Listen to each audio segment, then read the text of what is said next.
The peace imposed by the victorious powers was organized into various peace treaties known as the Paris Treaties.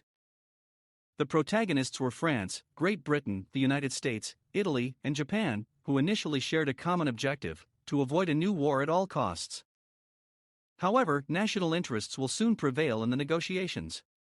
The French wanted to avoid a new German invasion at all costs, for which it was necessary to weaken Germany as much as possible by imposing harsh sanctions.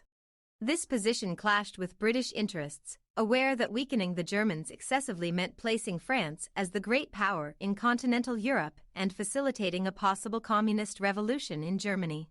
President Wilson's main interest was to recover the large amounts of money loaned by the victors.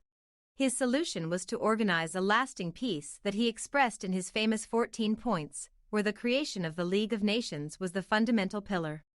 In turn, the Italian and the Japanese demanded the territories that the French and British had promised them as a condition for entering the war.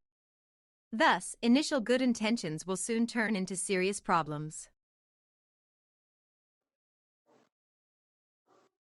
France had failed to weaken Germany as it intended. It started to fear its national security, so it initiated its rearmament. The promises of territories made to the Japanese and Italians were not being kept, and both left the negotiations deeply betrayed.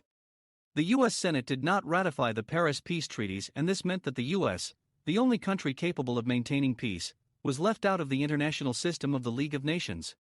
However, the biggest problem was the Treaty of Versailles, the peace treaty with Germany, in which the Germans were completely humiliated by being blamed for provoking war, by being imposed economic sanctions almost impossible to pay, by dividing their territory into two parts, and by reducing their army to a minimum. These harsh conditions would provoke the development of a desire for revenge in the German people. A few years later, the Nazi Party with Adolf Hitler will manage to exploit this feeling.